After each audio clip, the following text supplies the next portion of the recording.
Well, hello, this is the Player V. So I just wanted to go over this quick encounter that I made the other day in my group. Currently, my group is 6 players. 5 were at this thing. They're currently 6th level. They're going down a crypt, trying to deal with this Medusa who has threatened their kingdom, and yada yada yada. I can make other videos about it. More importantly, the first level of this dungeon. It's a 6-layered dungeon. Each layer has a different faction that's involved. In the first layer is the slaver group, or the slaves of the tower of this thing. And the first encounter, they just got out after a rough fight getting into the place. So I wanted this to be more of a calm encounter. So the first thing they had to deal with was the slaves that are in this ship, or in this level of the dungeon, my bad. So there's 2 factions. There are the Duergar, which are the Underdark dwarves, and the Drow, which are the Underdark elves. Now, I play in the setting, the campaign setting is Midgard by Kobold Press, and just a little background, the Dragon Empire, which is a empire which is ruled by dragons, and they hire, or their army is made up of Dragonborn and kobolds. I have in very specifically that they have taken over the Underdark for resources using the kobolds, and they've enslaved the Drow and the Duergar. Now, so these Drow and these Duergar are on the top level, and they work by mining and constructing the rest of the pyramid. They were a gift to the Medusa Queen as a hand, or a gift to unite these 2 different factions together. And the Dragon Empire has issues with the group, and the group has issues with them, but they also have these major issues with the Medusa, so they're trying to get rid of her. Okay. So this first level is a prison. It is a classic kind of modern prison. There's jail cells and guards and stuff like that. And the area they fall into is a like cantina, or they fall into the common room, the commissary area, where they can trade items between themselves and the Duergar for basic stuff, but not gold. They don't need gold, they need items. So, they don't have anything special. Maybe they have a shiv or 2, or a couple of rations, some food and stuff like that. They notice that crates around the area have the logo of the Dragon Empire on it, showing that they are working for them in some way. Okay. So I had the Duergar have a New York, Brooklyn accent, because they're dirty and they're down and they're tough guys and stuff like that. And all the Drow have gothic / emo scene kid accents. So all the Duergar, or the Drow, were like throwing their hair, and they're like, oh, whatever, it's kind of cool and stuff like that. And the Duergar were tough guys and stuff, and cursing and all this stuff. And they had lots of fun with that. So anyway, they kept hearing from the slaves that the Warden is a big deal. The Warden is a bad guy, and they've seen many adventuring groups come down. They don't want to help them at all. Don't allow them, if you want to do this yourselves, don't allow them to help them out, because there is a lot of slaves, so they can easily outnumber them. But they're exhausted from being beaten and working a mine that is connected to the temple floor, because the temple is underground. And they're not in good shape. They're beaten and enslaved and all this stuff. So they're like, okay, the Warden's a bad guy. This Warden guy, we have to take care of him. What is he? And they're like, oh, he's this big thing. And they're like, oh, what is he? Is he green? And they're like, yeah, he's a big green monster guy. And he's right over there. And so they're like, all right, so we'll take care of the Warden, and then from there we'll go down. Can you help us? And they're like, no, we've seen tons of adventurers come in here, and the Warden has smeared them on the wall. Don't fight the Warden. And they're like, no, we're going to take care of it. And they're like, all right, good luck. They don't believe them because they've seen so many people come down here. I even said a wizard came down with a bunch of halflings, and they had a great laugh from the Hobbit reference. But anyway, so they go into the prison area. The prison area is 2 floors, about 15 feet apart. The top floor is metal grating, and there's a hole in the middle of the area. And sitting on the second floor, so they're on the top floor when they enter, sitting on the second floor in a metal tube I had him sitting in, laying down, is the Warden, this big ogre, troll, or whatever, laying down, and he's got a chest next to him that he's grabbing grapes and stuff and smashing into his face, and his whole top of his head is surrounded by a metal helmet, so you can't see his face. I actually have a mini here that I used for him. This is a troll. He was a part of one of the actual sets. He's a troll leader. But yeah, he's pretty big compared to like player mini, you know. But he has this helmet. And I said that his helmet covered his whole face and he would just smash the food into it and from this chest.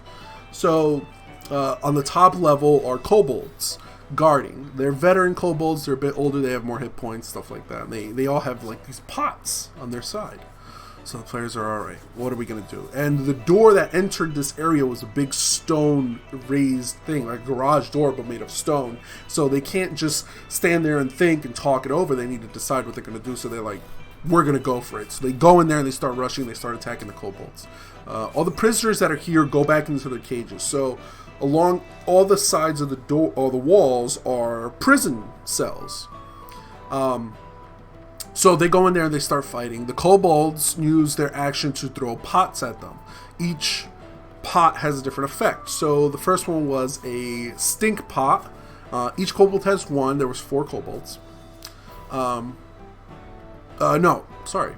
There's 4 kobolds. Each one has 1. So when I wrote the list out, I put 4 stink pots, 4 of this pot, 4 of this pot. So the first one was a stink pot.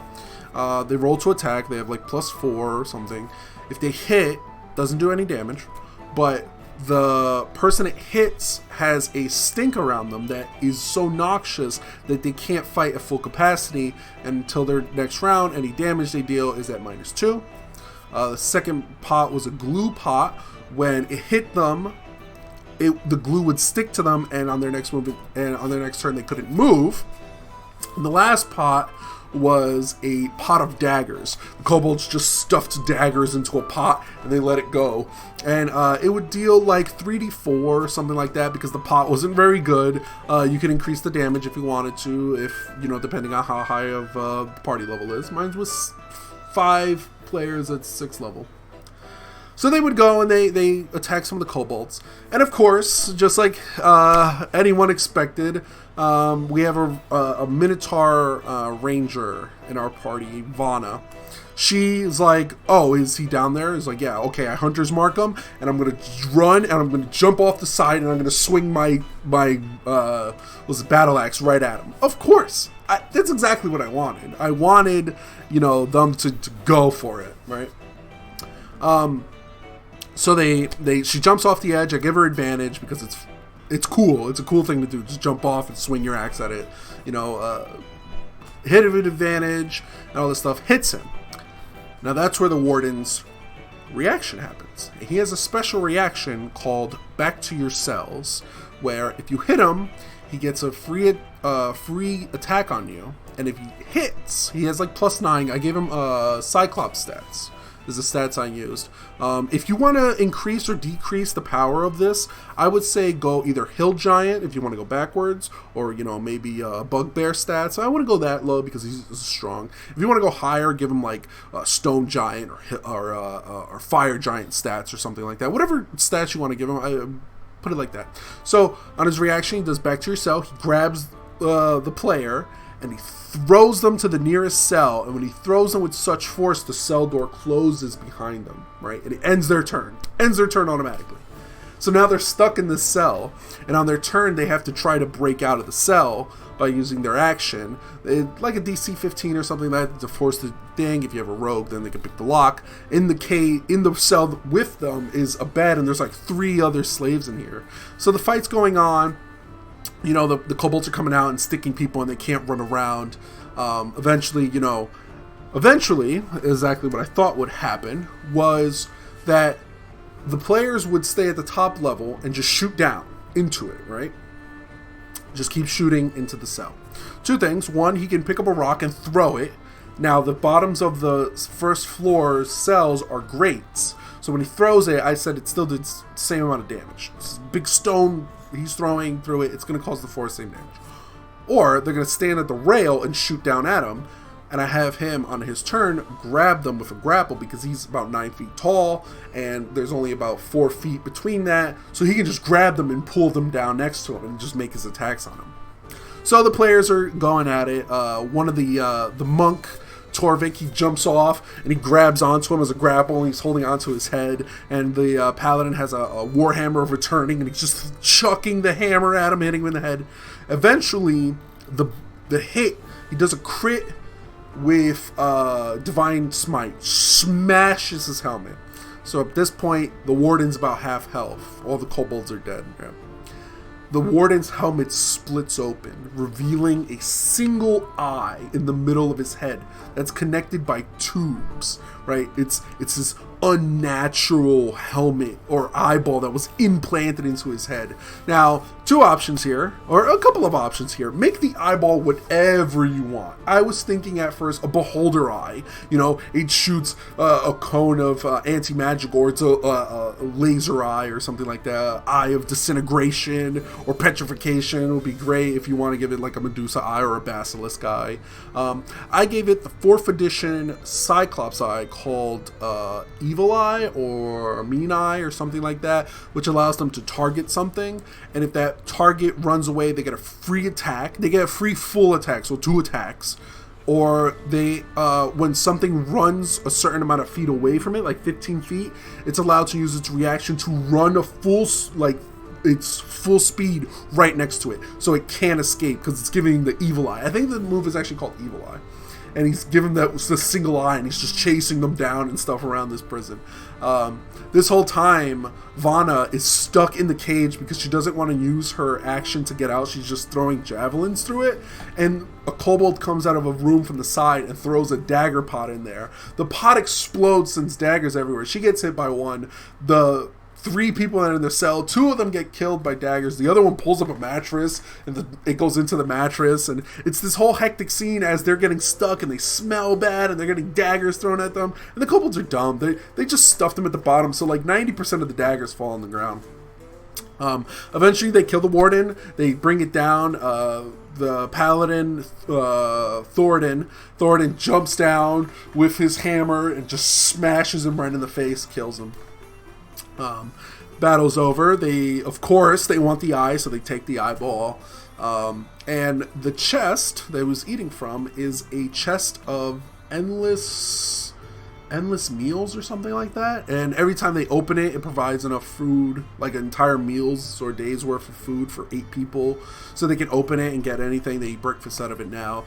And it was a really fun encounter. You know, it was 15 feet down, so they take 10 feet of jump damage, but I would definitely give them advantage for jumping down because it's so cool. There was tables on the 2nd floor that they could lift over and use for cover.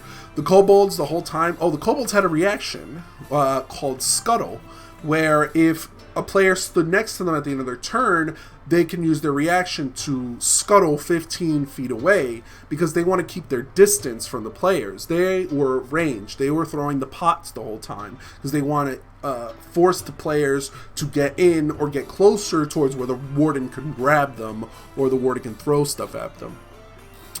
Most of the cells around are locked and no one inside is going to help them. And this is a really, really fun encounter.